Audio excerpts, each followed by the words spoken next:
studies, and we've kind of gotten this really good idea of who Jesus is, who he wants us to be, and how he saved us. I really want to kind of take all this home to a place where we can visualize what our lives should look like when we really prioritize Jesus as number one in our lives. And so we're going to take this jar right here, and this jar, big giant jar, is going to represent you. It's going to represent me. It only holds so much, right? There's only so much that can go into the jar. When we think about all the different things in our lives, there's things that are fall into different priority categories, and so we can't do every single thing, right? You can't be a part of every single thing in the world. There's some things that are more important than others, and there's things that you can do, things you just can't do. And a lot of times when we approach life with this mentality that we want to experience all these things in life, we want to do as much as we can. A lot of times we get to a point where we start with the small things and we kind of leave out some of the big things along the way. And so when we start with the small things, a lot of times what happens is, that we have this bucket of sand that represents the small, tiny things in our life that just continue to consume us, right? Maybe it's TV shows, maybe it's shopping for clothes or shoes. It could be going to the movies, or just all these small things that come up in life, that, deciding what to eat, deciding, what route to take in the school hallways. All these small things that come in our life kind of take over. They consume us because there's so many of them, right? And so we have this bucket that starts to fill up our life. Oh my goodness, I'm making a giant mess. And so these small things just fill up our lives, and before you know it, look how much of your life is consumed by just the small things. Just the small things, right? Taking up nearly half of you. They're taking up nearly half of you. Now, when you start thinking about all the other things that are a priority in your life, there's other things that come up that are important to you as well, right? Think about all of your friends, the friends that you have in school, in your neighborhood, in your family, sports teams, clubs, whatever you're part of. You have all these friends, and so they're in there, they're on the list, and they start to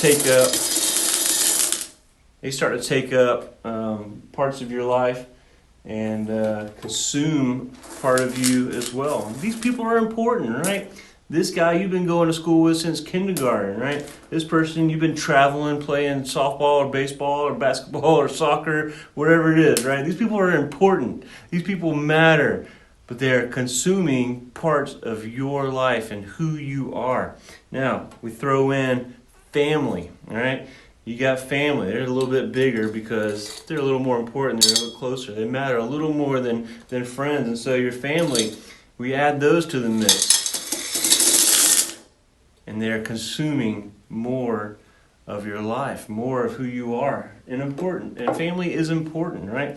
We don't want to put them aside because your uncle, he gives you a nice car with like $50 in it every time you have a birthday, right? And then your grandma, she always bakes you nice sweet cookies because she loves you so much. Family is important, right? But they consume parts of who we are. The priority is only so much that we can give to the world and the things around. Now, there's one thing that's missing, right? We have no priority for God in here yet. We've kind of put God last. We put Jesus last. And so we start thinking about fitting all of this in there, who God is. And we start to see that this isn't going to work out. There's just not enough room for who God is and the greatness that he is and all that he wants to do in our lives. There's just not enough room. And so, look, we still have tons to go, and we're already out of space. And we're putting God into our lives, and he has no room because we filled our lives with everything else first. We filled our lives with all the other things that matter to us first. We still got a long way to go. and our life is already full. We got room for Jesus because we care about Jesus, and Jesus matters to us. So we got a little room for him. That's all we've got for him. That's all the space we have for Jesus, and that's just not right. Jesus is God, and God is the King of the universe, and he deserves first priority in our lives. And so this isn't the way it should be. This isn't how our lives should look, where all the little things in life consume over half of us, and then everything else just kind of gets piled on top. This isn't how our lives are supposed to be. All right, so let's try again. Let's start over. So we've established that not everything will fit into this jar because there's just too much. But really the issue isn't so much what fits in the jar, but what goes first, right? What is the top priority in our lives? It can't be the small things. We easily let the small things consume us, and that's just a sad story. We've established that. So what do we have to get rid of? And a lot of times that's how we think about it. What do I have to get rid of? What do I have to remove from my priority list or remove from my life so that everything can fit into my life, so that I can make room for God? What do I have to get rid of so I can make room for God? And that's really the wrong way to think about it. God doesn't necessarily want us to have to get rid of things. That's too restrictive, right? That's not really what God wants from us, to just get rid of things in our life and only focus on him. Really, what he wants is for us to focus on him before anything else. That we make Jesus number one in our lives before anything else. So when it comes to making decisions, we think about Jesus first. When it comes to what we want in life, it goes through what Jesus wants first, what God wants for us before anything else. And so when it comes to where you want to go to school, what job you want to have, who you want to marry in your life, right? Where you want to live, all those things need to be filtered through what God wants for you in your life. Jesus should be number one. And so when you have a relationship with somebody, whether it's a friendship or a coworker or anything like that, that relationship should be funneled through who Jesus is in you, who Jesus wants you to be, and not about the small things, right? But those relationships are based off of who Jesus is. So we want to start off by putting Jesus in first in our lives, because Jesus really matters more than anything else. He is the King of the world, as we established. And if we don't put Jesus in first, then we're really missing out on prioritizing our lives in a proper way. So there's a lot of Jesus. There's a lot that Jesus has for you.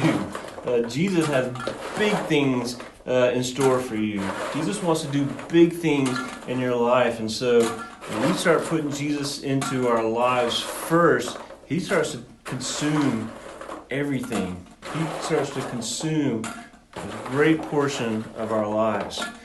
And so we don't want to be scared about that. This is good.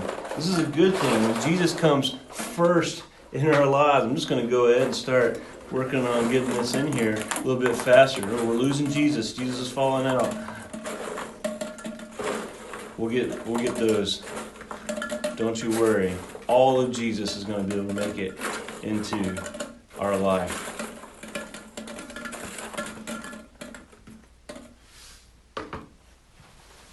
And a few lost on the floor. So Jesus is all involved in our lives. He consumes a great volume of our lives.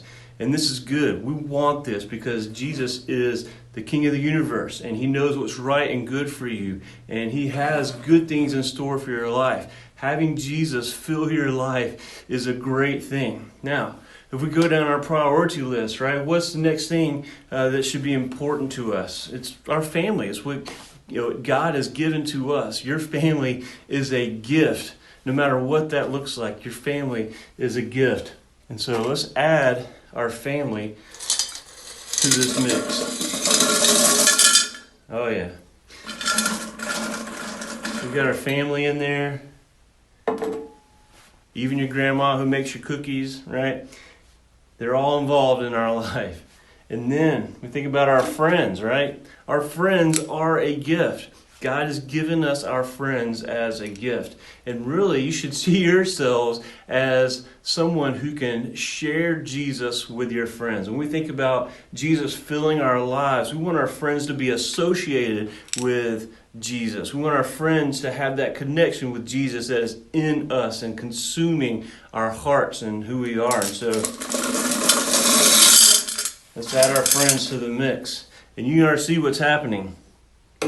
When we start prioritizing things in the right way, that we put Jesus in first, and then family, and then friends, all those things have a connection with Jesus who is consuming us. And now, when we add in the small things, we didn't take out any small things. We don't have less small things, except for what fell on the table right here.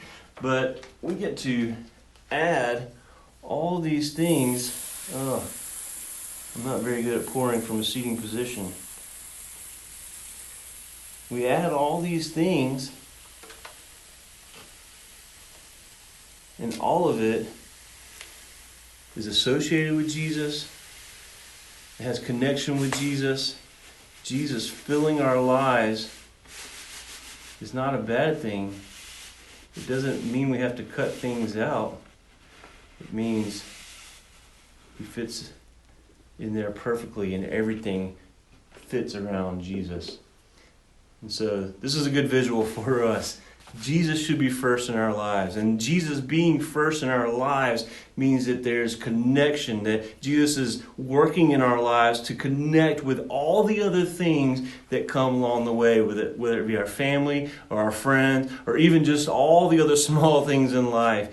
Jesus has a connection with those things because He's filled our life. We're not having to put Jesus in last and only get a small portion of it, but we put Jesus in first, and Jesus consumes us and He changes everything about us. So this is a good reminder for us.